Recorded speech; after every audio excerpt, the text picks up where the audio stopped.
Om Swastiastu. Perkenalkan nama saya Ikomang Agus Darmayase dari SD Negeri 5 Gubuk, CGP Angkatan 11, Kabupaten Karangasem. Perkenalkan juga fasilitator saya Bapak Gede Sumertayase dan pengajar praktek saya Ibu Kadek Duyana Astriani. Hari ini saya akan menyampaikan koneksi antar materi modul 2.3 coaching untuk supervisi akademik. Nah, selanjutnya tujuan pembelajaran khusus hari ini adalah CGP menyimpulkan dan menjelaskan keterkaitan materi yang diperoleh dan membuat refleksi berdasarkan pemahaman yang dibangun selama modul 2 dalam berbagai media. Adapun kesimpulan dan refleksi materi pembelajaran modul 2.3 yaitu yang pertama pengertian coaching. Coaching sebuah proses kolaborasi yang berfokus pada solusi, berorientasi pada hasil dan sistematis, di mana coach memfasilitasi meningkatkan atas performa kerja, pengalaman hidup, pembelajaran diri, dan pertumbuhan pribadi dari coachee. Nah, paradigma berpikir coaching itu ada 4 di sini. Yang pertama adalah fokus pada coachee yang akan dikembangkan. Yang kedua bersikap terbuka dan ingin tahu. Yang ketiga memiliki kesadaran diri yang kuat. Yang keempat mampu melihat peluang baru dan masa depan. Adapun prinsip coaching di sini ada 3 saya buat. Yang pertama kemitraan dalam coaching posisi coach terhadap coachee-nya adalah mitra. Itu berarti setara, tidak ada yang lebih tinggi maupun lebih rendah. Yang kedua proses kreatif. Proses kreatif ini dilakukan melalui percakapan yang dua arah memicu proses berpikir coachee. Memetakan dan menggali situasi coachee untuk menghasilkan ide-ide baru. Yang ketiga memaksimalkan potensi. Untuk memaksimalkan potensi dan memberdayakan rekan sejawat, percakapan perlu diakhiri dengan suatu rencana tindak lanjut yang diputuskan oleh rekan yang dikembangkan. Selanjutnya, coaching dalam konteks pendidikan. Di sini filosofi KHD, proses coaching sebagai komunikasi pembelajaran antara guru dan murid. Murid diberikan ruang kebebasan untuk menemukan kekuatan dirinya dan peran pendidik sebagai among dalam memberikan tuntunan dan memberdayakan potensi yang ada agar murid tidak kehilangan arah dan menemukan kekuatan dirinya tanpa membahayakan dirinya. Yang kedua, sistem Among. Ing Ngarso Sung Tulodo, Ing Madiu Mangun Karso, dan Tuturi Handayani menjadi semangat yang menguatkan keterampilan komunikasi guru dan murid dengan menggunakan pendekatan coaching. Tuturi Handayani menjadi kekuatan dalam pendekatan proses coaching dengan memberdayakannya. Selanjutnya kompetensi inti coaching. Yang pertama kehadiran penuh atau present. Kemampuan untuk bisa hadir utuh bagi coach sehingga badan, pikiran, hati selaras saat sedang melakukan percakapan coaching. Yang kedua, mendengarkan aktif. Seorang coach yang baik akan mendengarkan lebih banyak dan lebih sedikit berbicara. Fokus dan pusat komunikasi adalah pada diri coachee yang mitra berbicara. Kemudian yang ketiga, mengajukan pertanyaan berbobot. Pertanyaan yang diajukan dapat mengunggah orang untuk berpikir, menstimulasi pemikiran coachee, memunculkan hal-hal baru, mengungkapkan emosinya. Kemudian percakapan berbasis coaching dengan alur tirta. Di sini yang pertama adalah tujuan. Coach perlu mengetahui apa tujuan yang hendak dicapai coachee dari sesi coaching ini. Yang kedua, identifikasi, proses menggali semua hal yang terjadi pada diri coachee. Kemudian yang ketiga, rencana aksi. Coach membantu coachee dalam memilih dan memilah hasil pemikiran selama sesi yang nantinya akan dijadikan suatu rencana aksi. Yang keempat itu adalah tanggung jawab.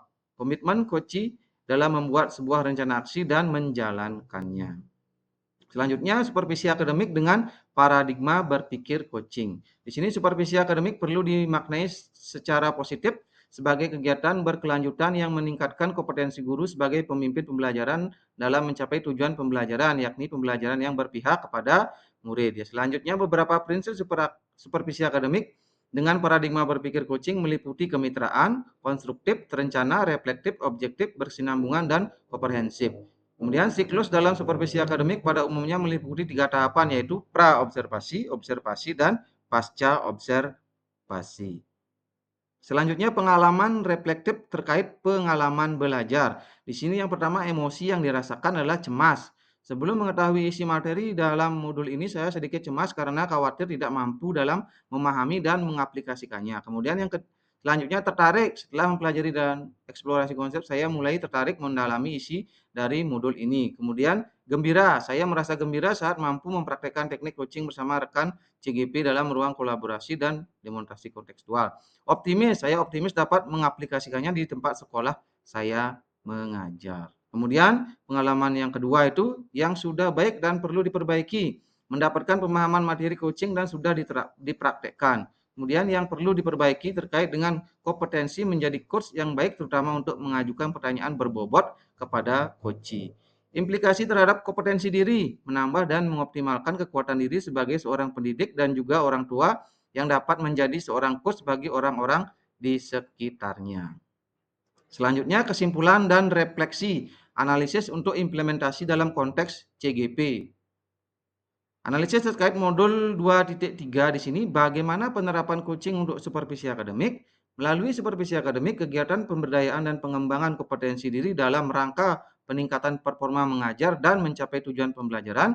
Coaching dibutuhkan sebagai peningkatan motivasi atau komitmen diri bagi seorang guru sehingga kualitas pembelajaran meningkat seiring meningkatnya motivasi kerja guru. Nah, selanjutnya coaching sebagai kompetensi membangun kemitraan. Kemitraan dalam menjalani proses coaching dapat terbangun dan membuka peluang akselerasi kesadaran yang mendorong tindakan aksi manakala dilandasi kepercayaan coach terhadap coachnya. Dalam prosesnya kita tidak perlu memandang kesenjangan jabatan karena dalam supervisi akademik terjadi kolaborasi antar supervisor dengan gurunya.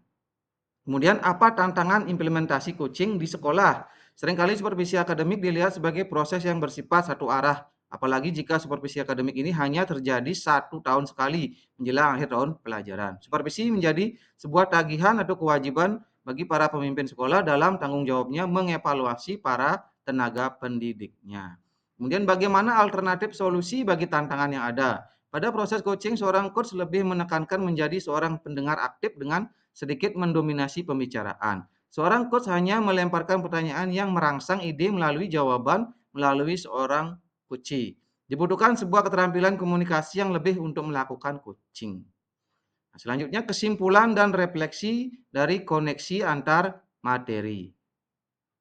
Nah, di sini coaching untuk supervisi akademik yang 2.1 pembelajaran berdiferensiasinya, dalam pembelajaran berdiferensiasi diadakan pemetaan dengan 3 cara yaitu minat siswa, kebutuhan belajar siswa, dan profil belajar siswa. Pemetaan ini digunakan seorang coach sebagai data sehingga murid mampu mengoptimalkan potensi yang ada di dalam dirinya untuk menemukan solusi terbaik. Kemudian 2.2 pembelajaran sosial emosionalnya, ada beberapa hal yang perlu dipahami dalam kompetensi sosial dan emosional yaitu kesadaran diri, pengelolaan diri, kesadaran sosial, keterampilan berelasi, dan pengambilan keputusan yang bertanggung jawab. KSE digunakan seorang pendidik sebagai coach dalam proses coaching terhadap coachingnya agar terjadi pengendalian diri dan emosi untuk coach dan coachingnya serta menimbulkan rasa empati dan rasa sosialisasi serta mengambil keputusan yang tepat. Nah, selanjutnya peran sebagai seorang coach di sekolah dan keterkaitannya dengan materi sebelumnya di paket modul 2 yaitu pembelajaran berdiferensiasi dan pembelajaran sosial emosional. Di dalam kompetensi coaching dan Tirta sebagai alur percakapan coaching mewajibkan kita sebagai coach untuk dapat melakukan kehadiran penuh, salah satunya dengan kegiatan teknik stop dan mindful listening yang telah kita pelajari di modul 2.2 pembelajaran sosial dan emosional. Salah satu prinsip coaching adalah memaksimalkan potensi dan memberdayakan rekan sejawat. Percakapan perlu diakhiri dengan suatu rencana tindak lanjut yang diputuskan oleh rekan yang dikembangkan. Yang paling besar kemungkinan berhasilnya. Karena potensi coach beragam, maka keterampilan sosial emosionalnya perlu untuk memaksimalkan potensi coach tersebut. Nah, demikian pemaparan saya. Saya akhiri dengan Parame Santi. Om Santi Santi Santi Om.